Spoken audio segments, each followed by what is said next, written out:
What is the hashtag, the triggering, and has political correctness gone too far? We'll take a look right now. Boop-boop-ba-doop.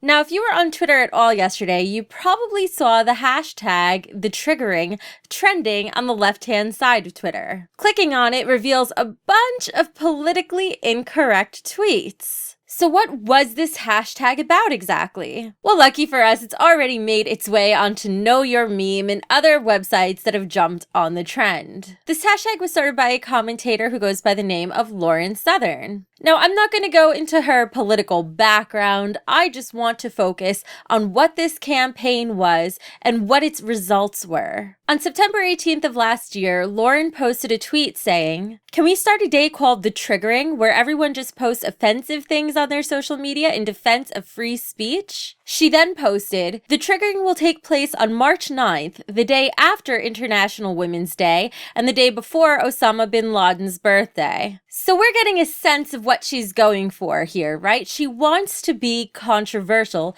because that'll help the message spread. But what are the motivations behind this hashtag campaign? Post offensive things in defense of free speech?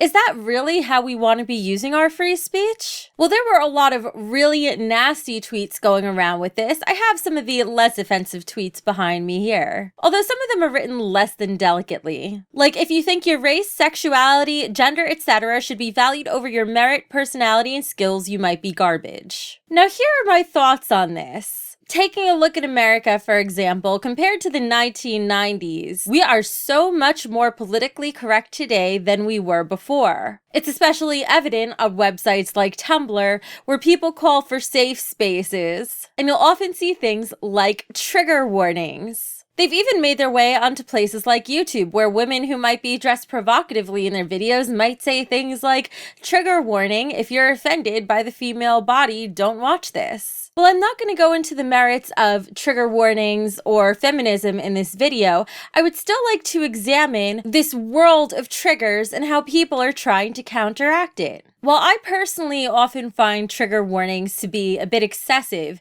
I can understand why they exist, and there are times I've even appreciated them myself. So like many things out there, there are people who will argue that they are good and people who will argue that they are bad, and people who will say that people who have bad intentions are usurping these things like trigger warnings for their own benefit. But here's my question to you. Let's ask ourselves if trigger warnings come from a good place. Do we think for the most part that people are using them in order to prevent others from potentially being hurt by things that they're about to say? Or do we think that people are using them to hype up drama around their commentary? Do we think that people are using them to create a culture of victims? Regardless of your opinion of whether triggers are considered positive or negative, is a movement like the triggering the way we really want to fight them? Let's take a look at what this movement is again. This movement started from a tweet calling for the creation of a day named the triggering, during which participants would post offensive statements on social media in defense of free speech. The question becomes, was free speech really under attack? And particularly, was it under attack by people who use trigger warnings? I don't think so. I think trigger warnings were designed as a way for people to express how they feel and not have to feel guilty about doing it, but also warning people, hey, if you're a victim of this touchy subject that I'm about to talk about, here's a trigger warning. This might offend you. You might not want to watch this particular video or read this particular vlog, etc. But what is the intent of the triggering movement? It specifically says that they want to say offensive things in order to defend free speech. There are many ways to defend free speech without having to be offensive. For example, one of the typical things you'll learn in debate or in human psychology is if you want somebody to agree with you, if somebody has an opposing viewpoint and they're disagreeing with you and you want to address them and try to make them come to your side, how do you do that? You don't accomplish it by immediately lambasting them and thrashing them with harsh words. You do it by, if anything, acknowledging the good points they made. Yeah, I could really see what you're saying there. That makes a lot of sense. But did you think of this? and then you go into your points and try to present it in a polite way. Generally, if you're trying to say something that might be perceived as negative by the other party, if you sandwich it between either compliments or acknowledgments of their argument, your argument is more likely to be well received. So what exactly does a movement like the triggering accomplish? Now, the interesting thing is people started reporting that if you searched for the hashtag the triggering, it wouldn't show up on Twitter as a suggested search result. We can see from Martin Daubney, who posted this. Twitter is suppressing the triggering in case it triggers people. This is simultaneously joyous yet ridiculous. Now, this is true. I went through this myself when I tried to search for the hashtag just to make this video. The what? Where is it? Where's the triggering? This was a worldwide trending hashtag. How is it not showing up? Almost any other hashtag that's trending worldwide will instantly show up as a suggested hashtag. Let's take a look at the trending hashtag, Captain America Civil War. Hashtag. Before I even start typing anything, it shows up as a suggested hashtag. Never mind if I actually start filling it out more. So perhaps there's a point to be made that free speech could be under attack, especially if you consider that Twitter has now implemented the Twitter Trust and Safety Council, which consists of many politically charged organizations with their own agenda. Still though, I have to ask, if we're doing this to fight to protect free speech, is saying things that are purposely offensive the way we really want to exercise that right? Let's take a look at the bigger picture. Free speech is certainly something that's worth defending, but first we have to ask ourselves, is free speech really under attack?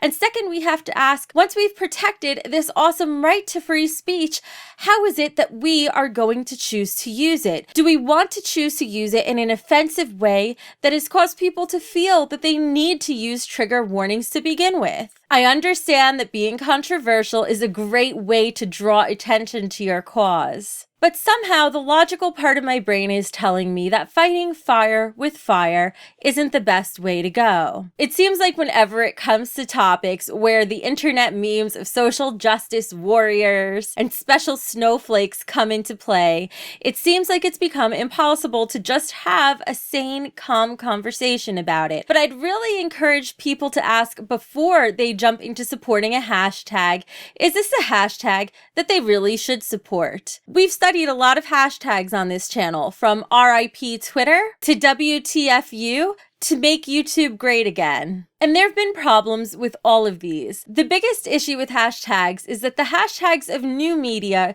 are similar to the sound bites of traditional media, where a politician might say something in one sentence, and that one sentence gets repeated over and over again until people begin to lose the context in which it was said. Taking a look at the Where's the Fair Use hashtag, for example, many people who made videos that were arguably not fair use were jumping onto that hashtag and associating themselves with it, hoping that they could become part of the movement to have their videos protected, whether they deserved it or not. It's very easy to see a hashtag and not research it and determine, hey, this is a great cause, let's all rally around this. But that doesn't mean that it's the right thing to do. Now, there are plenty of news articles that were championing the triggering, and there's another video on it too that I'll link to you below, just so you could see a different perspective. What I want to hear is your thoughts in the comments below. What do you think of the triggering? Is this a hashtag you would support, or is it one you are against?